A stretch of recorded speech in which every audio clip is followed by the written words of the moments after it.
Iran hari ini secara tak terduga melunakkan tuntutannya dalam negosiasi dengan Amerika Serikat untuk mengakhiri perang. Secara khusus, Iran setuju untuk kembali membahas program nuklir dan bahkan setuju untuk menurunkan tingkat pengayaan uranium. Ini sangat berbeda dengan posisi kemarin ketika tawaran Teheran terutama difokuskan pada pemulihan pelayaran di Selat Hormuz dan penghentian blokade laut oleh Amerika Serikat. Dan negosiasi nuklir direncanakan untuk ditunda ke tahap yang lebih lanjut. Namun di sisi lain, Iran sekarang bersikeras bahwa Amerika Serikat harus membayar reparasi, jika tidak, Selat Hormuz akan ditutup untuk semua pihak yang berhubungan dengan Amerika. Untuk Israel, Iran bahkan mengajukan persyaratan yang sangat ketat terkait Selat Hormuz. Namun demikian, tampaknya tekanan dan blokade dari Amerika Serikat tetap saja berhasil. Trump sekali lagi menyatakan bahwa tanggapan Iran terhadap tawaran damai tidak memuaskan dan bahwa Iran masih belum cukup membayar atas semua kejahatannya. Dan segera setelah itu, Trump mengumumkan syarat-syarat bagi Amerika Serikat untuk kembali melanjutkan aksi militer terhadap Iran. Nama saya Alexei Pichi, mari kita bahas topik ini bersama-sama. Tapi sebelum kita mulai, saya minta Anda untuk berlangganan saluran ini, sukai video ini, dan tulis komentar apapun di bawah video ini. Selain itu, berlangganan juga saluran Telegram saya, Pichi News. Tautannya ada di deskripsi video ini. Di sana, kami mempublikasikan berita terbaru begitu kami menerimanya. Jadi, Presiden Amerika Serikat Donald Trump mengatakan kepada para jurnalis bahwa dia membuka kemungkinan dimulainya kembali aksi militer terhadap Iran jika, kutipannya, Iran bertindak tidak semestinya. Meskipun Amerika Serikat dan Iran saat ini sedang bertukar rancangan perjanjian tentang gencatan senjata dan mengakhiri perang, Trump juga secara serius mempertimbangkan kemungkinan serangan baru, serangan untuk keluar dari kebuntuan negosiasi. Berikut kutipan dari Trump. Jika mereka bertindak tidak pantas atau melakukan sesuatu yang buruk, kita akan lihat opsi itu sangat mungkin. Pada saat yang sama, Trump menyatakan bahwa dalam waktu dekat ia akan mempelajari rencana yang dikirimkan oleh Iran, namun ia tidak bisa membayangkan bahwa dokumen tersebut akan dapat diterima olehnya. Kutipan. Dalam waktu dekat, saya akan mempelajari rencana yang baru saja dikirimkan Iran kepada kami. Tapi saya tidak berpikir itu akan dapat diterima, karena mereka belum membayar harga yang cukup tinggi atas tindakan mereka selama 47 tahun terakhir. Dan pada saat rekaman episode ini, Al Arabiya menulis bahwa Amerika Serikat akhirnya telah menanggapi Iran atas usulannya, yang menunjukkan bahwa Donald Trump telah membaca usulan tersebut dan bahkan mengirimkan jawaban kepada Teheran untuk dipertimbangkan. Dan saya ingatkan juga bahwa pada hari Kamis, 30 April, Iran telah menyampaikan kepada Amerika Serikat usulan kerangka perjanjian terinci yang berisi 14 poin. Di sini beberapa orang menulis 12, beberapa 14. Tapi mari kita berpegang pada informasi yang dikonfirmasi oleh kedua belah pihak. 14 poin. Dokumen tersebut mengatur 1 bulan negosiasi untuk mencapai kesepakatan tentang pembukaan Selat Hormuz, penghentian blokade laut oleh Amerika Serikat, dan mengakhiri perang, baik di Iran maupun di Lebanon, di mana Israel sedang berperang secara terpisah melawan Hizbullah Lebanon.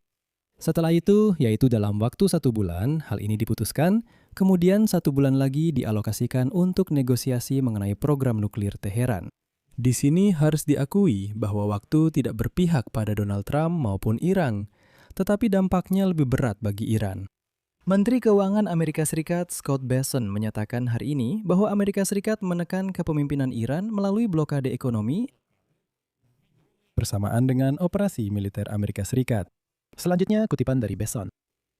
3 minggu yang lalu, Presiden Trump memerintahkan Kementerian Keuangan untuk memulai operasi kemarahan ekonomi. Kami menekan rezim itu dan mereka tidak bisa membayar tentaranya. Ini adalah blokade ekonomi yang nyata dan itu memengaruhi semua cabang pemerintahan. Semua kekuatan dikerahkan untuk berjuang.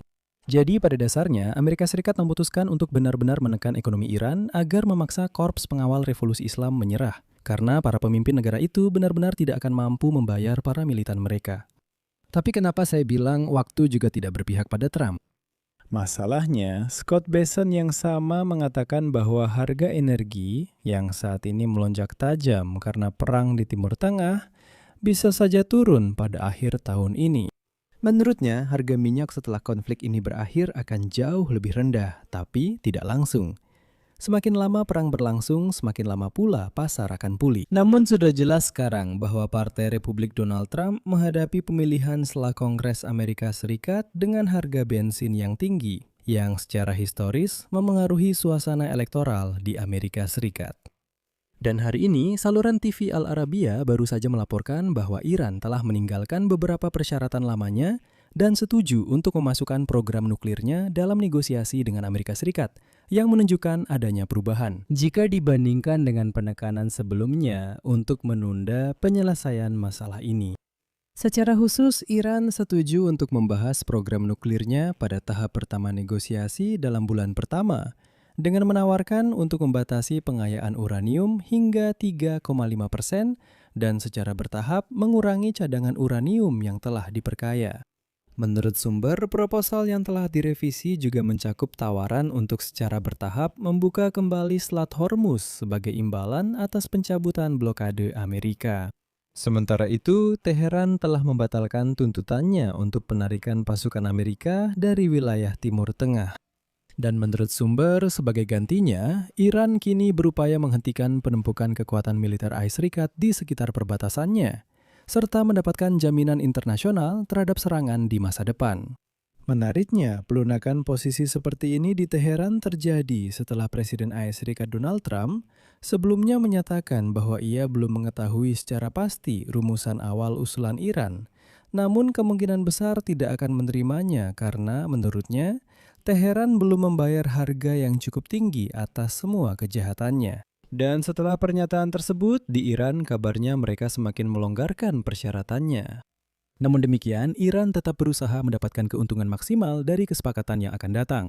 Para legislator Iran menyatakan bahwa kapal-kapal Israel bisa dilarang selamanya melewati Selat Hormuz, sementara kapal-kapal Amerika Serikat dan sekutunya hanya diizinkan lewat setelah membayar reparasi perang. Secara khusus, di parlemen Iran hari ini terdengar pernyataan bahwa dalam rencana perdamaian yang sama yang telah diserahkan Iran kepada Amerika Serikat, terdapat larangan bagi kapal-kapal Israel untuk melewati Selat Hormuz kapan saja, baik saat perang berlangsung maupun setelah perang berakhir. Dan ini berarti bahwa Iran menuntut agar kendali atas selat tersebut tetap berada di tangannya, sesuatu yang kemungkinan besar tidak akan diizinkan oleh Amerika Serikat. Namun di Teheran menegaskan bahwa keadaan tidak akan kembali seperti sebelum perang, dan mereka ingin memungut bea dari kapal-kapal yang melewati Selat Hormuz. Dan yang terpenting, hal yang tidak akan disetujui oleh Amerika Serikat adalah apa yang hari ini disampaikan oleh Ketua Komisi Parlemen Bidang Pembangunan Iran, Mohammad Rezai. Dia menyatakan bahwa 30% pendapatan dari pungutan atas pelayaran melalui Selat Hormuz direncanakan akan dialokasikan untuk memperkuat infrastruktur militer. Sedangkan 70% sisanya untuk pengembangan ekonomi dan kesejahteraan sosial. Meskipun Reza yang sama menambahkan, kutipan, "Pengendalian atas Selat Hormuz bagi kami lebih penting daripada memperoleh senjata nuklir." Dan disinilah, seperti yang Anda pahami, mungkin muncul titik kompromi. Di sini saya akan mengakhiri, tuliskan pendapat dan kesimpulan Anda di kolom komentar di bawah episode ini.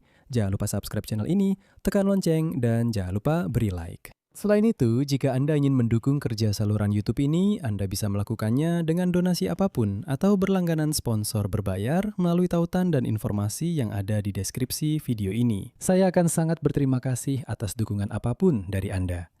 Anda juga bisa menggunakan kode QR yang ada di layar Anda. Ini adalah cara paling mudah dan nyaman untuk mendukung YouTube. Itu saja, jaga diri Anda. Sampai jumpa semuanya.